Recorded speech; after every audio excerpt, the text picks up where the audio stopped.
Setting up two monitors on one computer is a great way to boost your productivity. Here is a step-by-step guide covering the physical connection and software configuration. Look at the back of your PC tower. Most modern computers have HDMI or DisplayPort. Don't worry if you have older monitor or computer. I have a ton of adapters linked in the description. First, right-click on your desktop and choose Display Settings.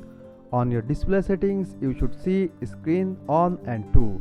But if you only see one, click on the detect button in the lower right hand corner, and if you still don't see it, make sure all the cables are plugged in securely.